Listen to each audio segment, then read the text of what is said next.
Well, in the first place, you were crouching too much on that shot. You had your nose down here against the ball, and you were tensing every muscle. Stand up fairly erect. Be comfortable. This little shot ought to be played about like a long putt.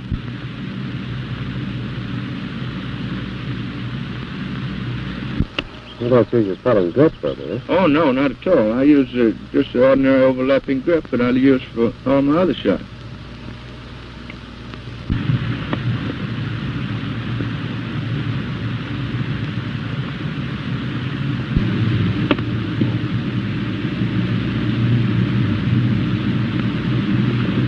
I was just saying that this little shot ought to be played like a long putt. You should stand up fairly erect and comfortably, take a nice long backswing, be perfectly relaxed, and then simply knock it up to the hole.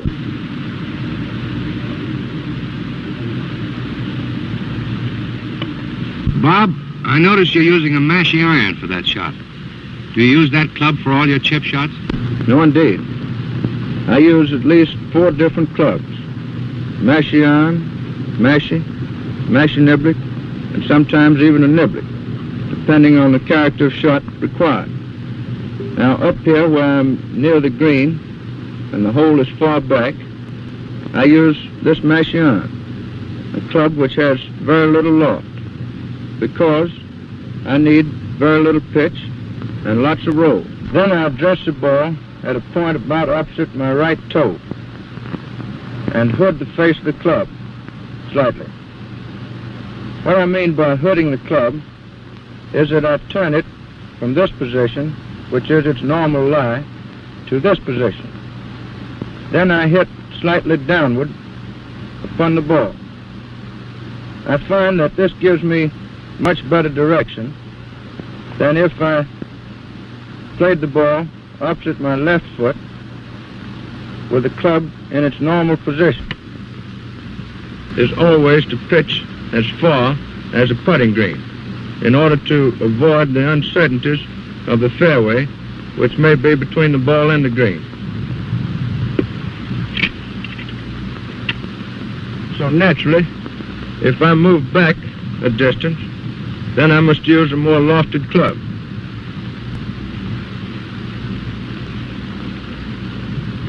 Now here, I'm about 40 feet from the edge of the green, and following the thought of always pitching to the green, I must take a more lofted club, in this case a mashie.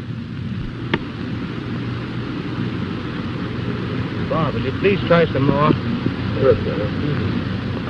Yeah. Bill, I want you to watch this left hand. I always play a straightforward shot wherever possible, and never make any attempt to put backspin on the ball unless it is absolutely necessary. Now let's move back a bit and I'll show you where I use a mashie niblick. Louis, let's have some more ball.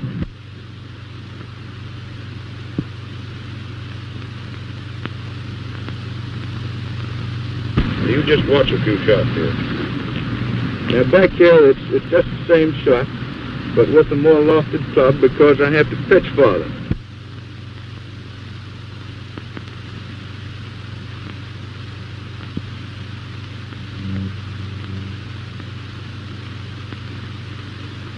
In making this shot, there should be no attempt to limit the use of any part of the body. Arms, wrists, hips, and knees. All should have their part in accomplishing a smooth, leisurely stroke with no suspicion of hurry.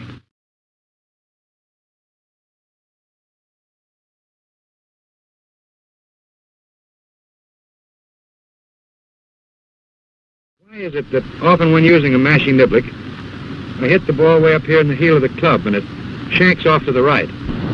Bill, that's probably because your arms are away from your body at address, and when you hit the ball, your left elbow flies up. Now, to prevent this, keep your hands low at address and your left arm straight until you've hit the ball. Now, there's just one thing more before we leave this mashie niblick. Occasionally, a shot comes up where it is necessary to apply a little backspin to the ball in order to shorten its roll. When this happens, I move the ball up to a point about opposite my left toe and lay the face of the club off a bit, like this. Then I hit slightly across the ball. This shot is not intended to produce a vicious backspin, but merely to apply the brakes a little to shorten the roll of the ball.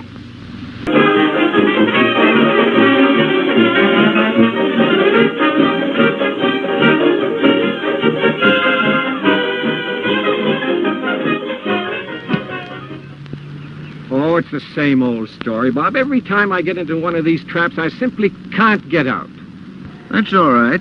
It's not as bad as all that. Just open the face of your club a little bit and hit a couple more. Do you mean like that? Yes.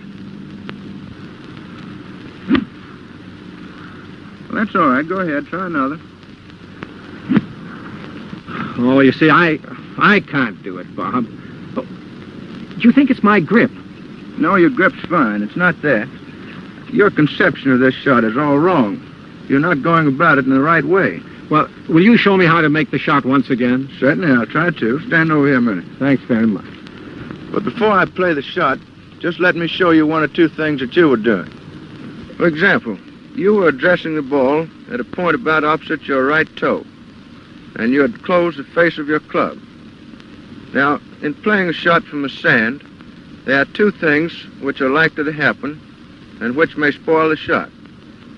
One is to take too much sand and leave the ball still in the bunker, just as you did a moment ago, or to take too little sand and send the ball far over the green. I always feel that my margin of safety is greater in a deep bunker like this if I hit well under the ball, so that I will be certain to get it into the air. In order to accomplish this, I address the ball at a point about opposite my left toe, sometimes even a bit farther forward. And then I lay the face of the club off, like this, and hit across the line. Watch for the first stop. This position illustrates the straight left arm and how it controls the path of the swing. The wrists have just begun to break. This is a top position, showing the left arm still straight and the wrists fully cocked.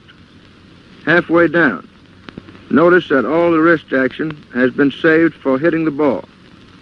Now comes a punch, and just before impact, there is the left arm still driving through. There goes the ball. The work has been done. The left arm collapses, and everything passes through to the finish of the stroke. Well, from a clean lie like this, I never take much sand, just enough to get the club under the ball.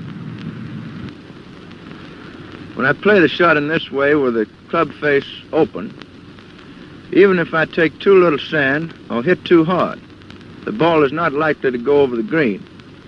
And that knowledge gives me confidence to hit hard enough to be certain that the ball gets out of the bunker. I think I see it now.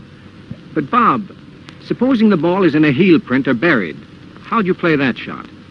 I play this shot in exactly the same way, except that I take more sand behind the ball and hit a bit harder.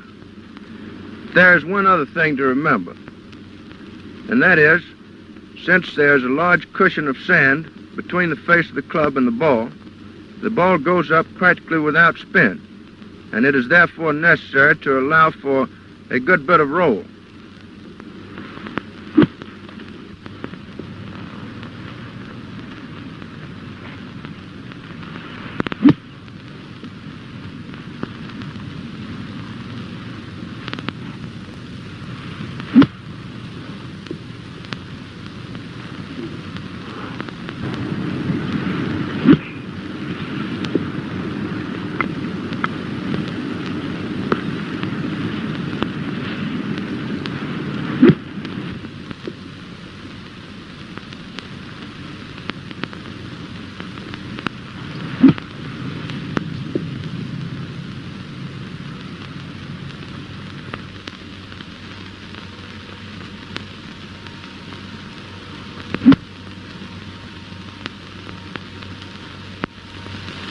I've got it. Let me try it again. Fine. Now, is that right? That's fine.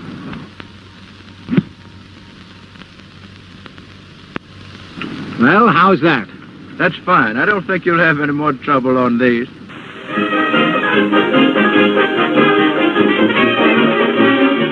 But you've started with the hardest shot. Let's go down here and play some easy ones. Great. You know, Bobby, I thought I'd never get that shot. Put the balls here, Louis. Now, there's not a great deal to this shot, except to know when to use it. Now, here, I use a mashie niblick because I have a clean lie on the sand, the bank of the bunker is quite low, and the hole is far back.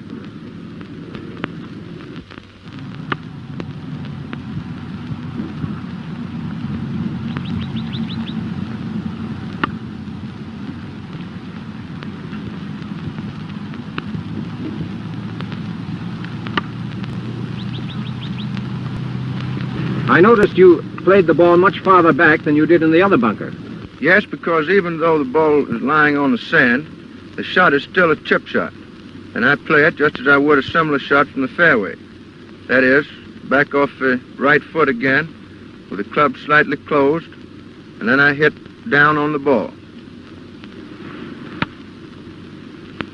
You'll notice that I take the sand after I hit the ball. That looks a nice, easy way to get out of a bunker. I'll have to practice that. Well, that's all it takes, just a little practice. But let's get back to the niblick for a minute. You know, a lot of people have an idea that a niblick is only useful in a bunker or in long grass. But I find it to be a fine club for certain shots from the fairway. Come over here and I'll show you what I mean. Right here, Lou. Now, here's a shot which has to be stopped very quickly. I use a niblick because its greater loft permits me to hit the ball more firmly. And for that reason, it's easier to apply backspin.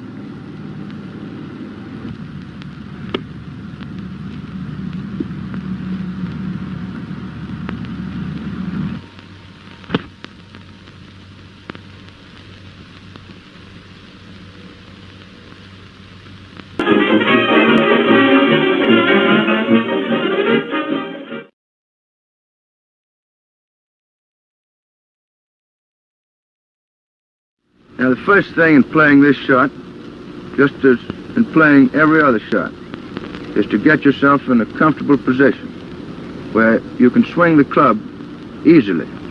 I see.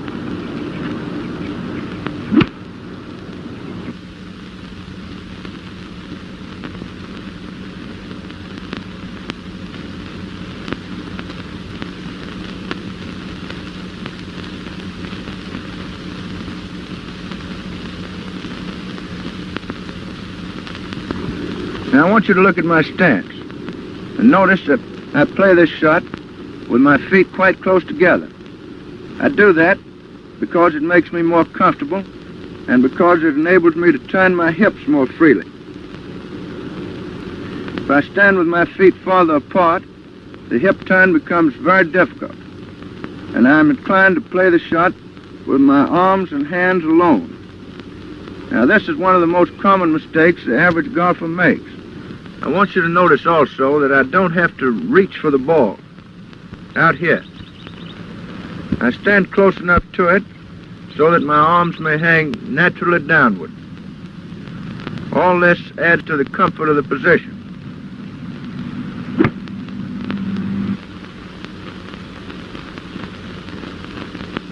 Now, here's one thing that's particularly troublesome with this club.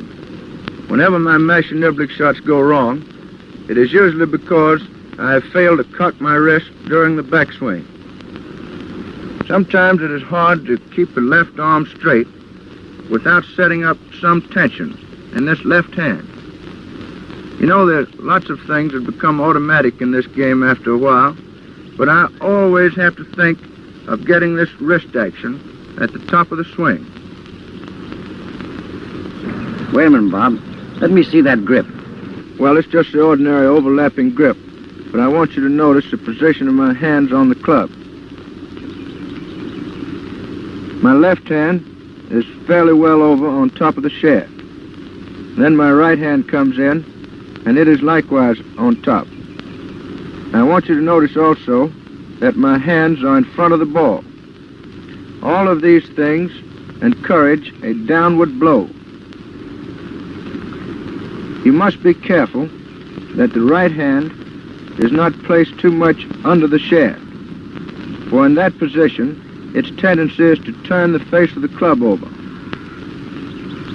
I always try to emphasize the importance of an ample backswing. We see so many golfers who begin hitting before they reach the top of the swing. They go back fast and they get in such a rush to hit the ball that they yank the club down before they fairly get it back. I never play well unless I swing back slowly and make certain of reaching the top before I start down. Well, do you feel that you're using one hand more than the other when you take the club back? I certainly do. I feel that I push the club back with the left hand and never lift it up with the right. This is one of the very important things which keeps the club always swinging inside the line of flight and prevents it coming up too abruptly. Oh, yes, I see. I'm beginning to understand now, Bob. You know, Bob, I play that mashie-nibbly shot pretty well. But when the ball lands, it keeps on rolling. I can't get any backspin. I have the same trouble. Well, that's no doubt because you're both trying to lift the ball instead of punching it down. The fact that the shot is intended to fly high does not mean that it must be lifted into the air. Just remember that the loft of the club is supposed to take care of that. The stroke which produces backspin takes the ball first and then the turf.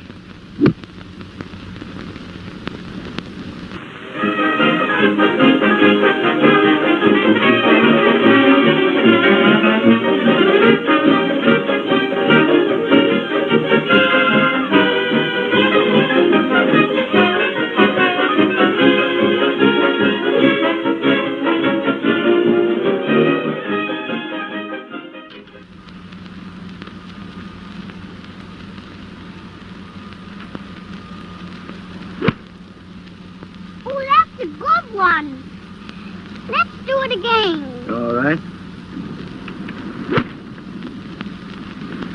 Hello, Mr. Jones. Hello, boy. Hey, Georgie, where you been? We've been looking all over for you. Go away. We're practicing. Oh, heck. Can't we watch Mr. Jones? You'll have to ask Georgie. He's the boss. How about it, Georgie? No, I don't think so. Georgie, come on. Be a sport. All right, if you keep awful quiet. Well, thanks, Georgie. Thanks, Mr. Jones. You boys play golf? Well, we try to. That's fine. You'll find that golf is a game you can play and enjoy all your lives. And as young as you all are now, you should learn to play very well. What's the best way to start, Mr. Jones? Well, I don't know a better way than to get a mashie like this or mid-iron and a putter and start knocking the ball around until you get the feel of the club. There's nothing in the world that can take the place of good form. Will you show us how you do it? Well, the best thing I can do is to give you a few fundamentals of the swing. Of course, you'll have to work out the details for yourself.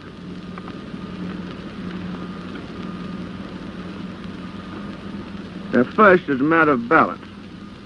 A golfer doesn't need to fix himself in the ground so that he is immovable, because the only thing that can upset him is his own swing. As he stands before the ball, he should be alert and ready to move in any direction, with his weight evenly distributed on the balls of his feet, and never sitting back on his heels. And I think, unless his hands are very small, he is much better off using the ordinary overlapping grip, like this. Now, when it comes to hitting the ball, and this applies to any kind of a shot, remember that form is efficiency. In a good swing, as the club moves toward the ball, every force should be contributing its share toward increasing the speed of the club head. Approximately 140 yards. Of course, the distance from which a mashie should be used varies for each individual. The important thing is to select a club with which the distance can be covered comfortably without pressing. Now, it is absolutely fatal if the hand should be moving in one direction and the body in another. Now, I'll show you 3 ways in which this can happen. First, if there's too much weight on the left foot at the beginning of the swing. Second, if the weight should be shifted to the left foot during the backswing. And third, if the ball should be played so far back that it is necessary to shift back in order to hit it. Now, playing a ball as I do, well forward, there's no need for any shifting of the weight during the backswing. The body action is then merely a simple turn, and the weight remains about the same on each leg.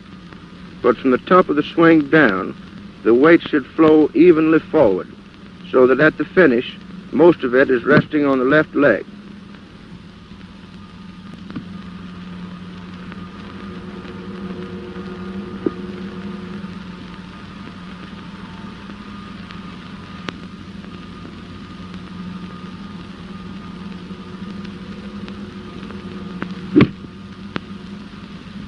Now this is very important. Watch it closely. In starting the club down from the top of the swing, there's a very definite pull of the left arm from the shoulder. The wrists are not used at this point, and the right hand particularly is kept out of the stroke. Gee, that's keen, Mr. Now wait just a minute, though. There's one thing more. I don't want you boys to start off with the idea that only one type of shot can be played with each club. Now, I've been playing here high, quick stopping shots about as long as this club can comfortably care for. But I don't want you to overlook the fact that this mashie can also be very useful for pitch and run shots from shorter distances. Now come over here a minute. Okay.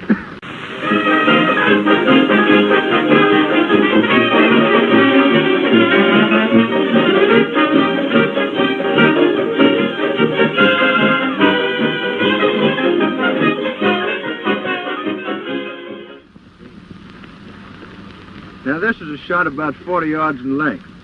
And sometimes when the greens become hard and dry, it's better to run up than it is to pitch. And in any case, it's well to know both shots so that you'll have an option. Now the main thing I want to show you is what makes the ball roll. Now this is really an elongated chip shot with the ball played back off the right foot again. The face of the club is closed and remains closed throughout the stroke.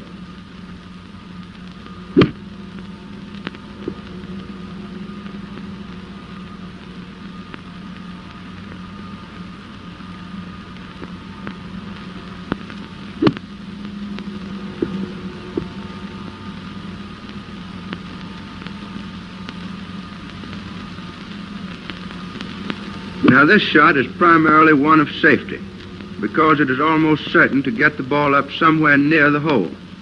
The idea is to strike the ball fairly in the back. You cannot actually produce overspin, but you can play the shot so that it will have a minimum of backspin.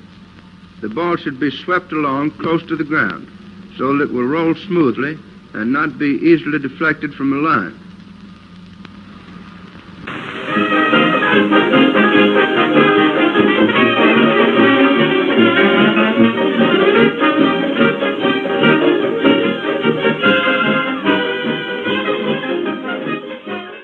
Now, Harold, your stance and position at address are all right.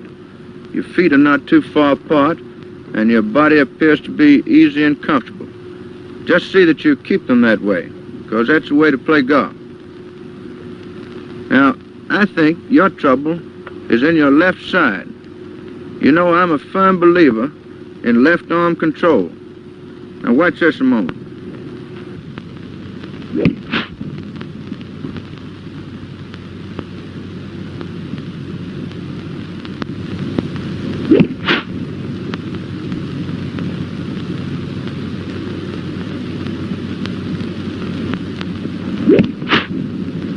Now, I don't think you need to worry about this right hand except to keep it out of the stroke.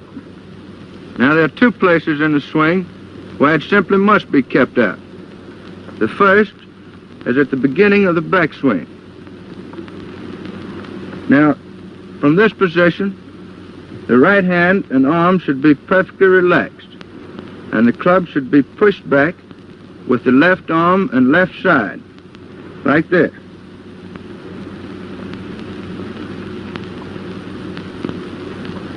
The right arm is simply following in the way.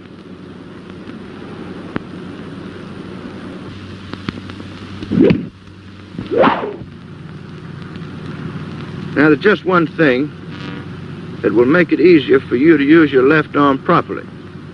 When you address the ball, your arms are far out, and your left elbow is bent too much. I'd like to see you drop your hands down and bring them closer into your body so that your left arm will hang practically straight. Watch Bobby's next shot closely. A perfect bullseye. One good camera gone. Now, I said a moment ago that your trouble was in your left side. More specifically, it's this. You're not turning your left hip out of the way fast enough. Your hip gets so far, and then it locks and prevents your going through with a shot. It makes you hit the ball up when you know that it ought to be hit down. Now watch the left heel return to the ground just after the club starts down. The weight flows forward and downward as the club approaches the ball. And here you see what I mean when I say that the left hip turns out of the way. Notice that long before the club strikes the ball, the hip is turned far past the position it occupied at address. It is actually turning ahead of the stroke, so that it offers no resistance to a free passage of the arms. Look at the left heel again, and observe that the weight settles on the left leg at the finish. You see what I mean? Yeah, but Bob, I've always been afraid to move my hips too much. I thought it'd make you sway. Oh, no. Hip action has nothing in the world to do with swaying. Now, this shot here illustrates a free hip movement which is not swaying. The hips shift a bit forward, but the head remains steady, and the shoulders merely turn.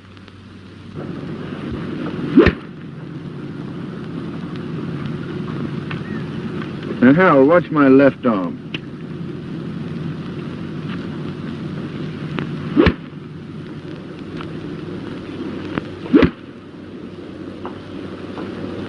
Now, you hit this last one and get your left hip out of the way.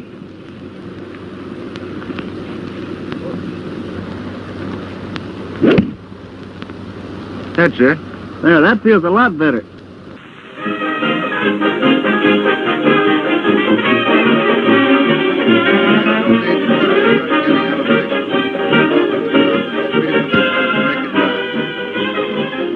Well, why didn't you use that spoon that your caddy wanted to give you? Oh, Bob, I can't use that thing. Well, you took a mighty poor club to play safe with. What do you mean? Well, you chose a number 1 iron, which is the hardest club in the bag to play. And the spoon is just about the easiest. Well, I wish you could make it look easy to me. Well, I think I can. Here, Louis. Now, just watch this a minute.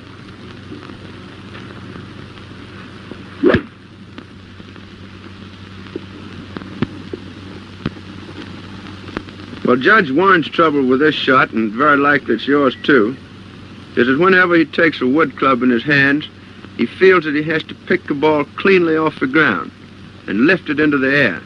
In other words, he tries to hit it on the upstroke. Now, when he swings a club in this way, it means that the low point of the arc is reached before the club contacts the ball. And one of two things is likely to happen.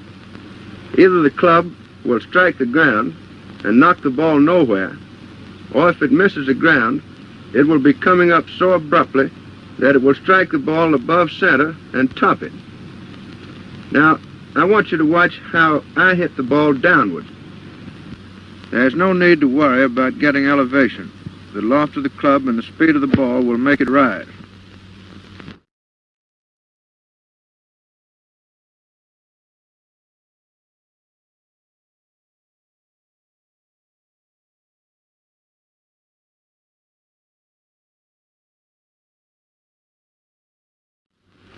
Very good. Mr. Jones, tell me something. How can I get rid of my slice? Well, in order to get rid of a slice, you first got to know what caused it. Yeah, well, what causes it? Well, there are three causes that we see most often. First, keeping too much weight back on the right foot in hitting the ball. Second, using the right hand too much at the top of the swing in starting the club down. And third, getting a right elbow too high at the top of the swing. Any one of these mistakes will force the club outside the line and cause it from the outside in. Now, I think the club should be swung in this way, with both arms working close to the body. The left arm is perfectly straight and the right elbow folds up close to the side. It is not held in tightly, but it does not begin to come up until the swing nears the top and pulls it away. Coming down, the straight left arm is pulling hard to keep the club inside the line of flight and to avoid cutting across the ball. At impact, the left arm is straight and the right slightly bent. The right hand does not cross over the left until after the ball has been struck. Well, never mind his slice. What about my hook, that quick one? Well, Warren would naturally expect a swing which produces a hook to be exactly opposite to that which causes a slice. It is the opposite in the sense that it swings across the line from the inside out instead of from the outside in. This usually happens when the player is trying to hit the ball up. Now, the ideal, of course, is to have the club moving exactly along the line of flight when it strikes a ball, with its face exactly true to the objective. The diagram shows that the club never passes beyond the white line on the ground, which represents the line of flight. The swing approaches the ball from inside this line, but at the instant of impact, the club is moving along it. Well, just one little suggestion. I said a moment ago that a number 1 iron was a very difficult club to use. It is so because it has very little loft. Now, several years ago, I started carrying 2 spoons in my bag. This one, just an ordinary spoon, and this one, more lofted, which almost exactly covers the range of the number 1. Now, this club is far easier to use than this one because of the greater pitch on the face. And I always give a spoon preference over the iron unless I want to play a low shot into a head wind.